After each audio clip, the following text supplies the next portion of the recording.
Merhabalar, lezzetli yemek saatinde bugün Nesquik ile yapmış olduğum farklı bir kurabiye tarifimi sizlerle paylaşıyorum.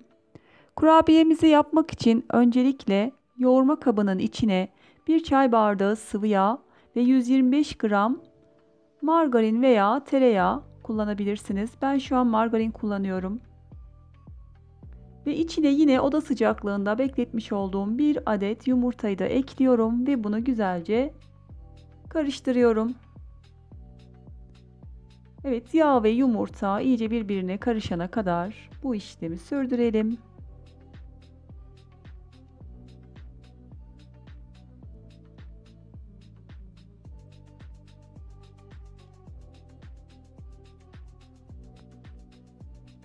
Şimdi içine 2 yemek kaşığı dolusu bal ekliyorum. Nesquik'in içinde zaten şeker olduğu için ekstradan şeker kullanmayacağım. Evet, bir bardak Nesquik ve bir bardak da nişasta ekliyorum. Buğday nişastası kullandım. Elinizde mısır nişastası varsa onu da kullanabilirsiniz. Evet, bunu da karıştırdıktan sonra artık elimle yoğurmaya başlayacağım. Şimdi içine bir bardak un ekliyorum.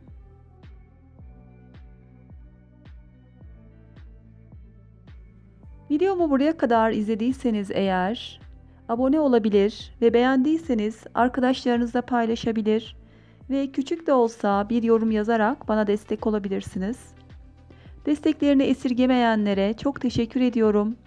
Ve gördüğünüz gibi tekrardan bir bardak un daha ekliyorum içine. Bir pakette vanilya ekliyorum.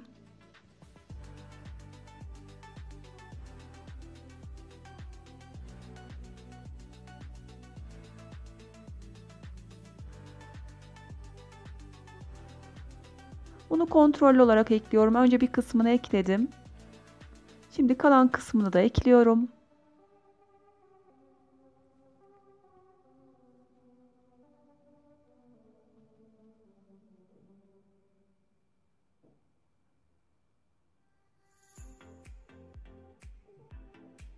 Toplamda 3 bardak da un kullandım.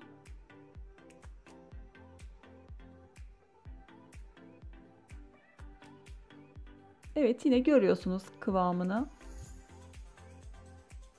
Çok yumuşak bir kıvamı var. Üzerini kapatıyorum ve dolaba kaldırıyorum şimdi. Yarım saat dolapta bekleteceğim. Yarım saatin sonunda biraz daha artık hamurumuz biraz daha sertleşmiş olacak ve daha güzel kıvam alacak ve daha güzel şekil alabilecek. Evet, cevizden biraz daha büyük parçalar kopararak elimizde yuvarlayalım. Evet, bir miktar mısır gevreğini elimde ezmiştim. İlk hazırladığım mısır gevreğini bastırıyorum ve sonrasında tepsiye alıyorum.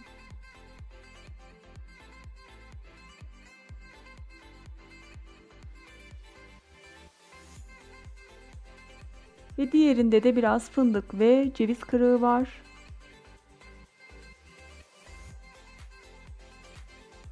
Evet, fındık ve cevize bastırıp onu da yine fırın tepsisine alıyorum. Çok lezzetli bir kurabiye. Ve bu mısır gevreği de gerçekten çok güzel bir tat verdi.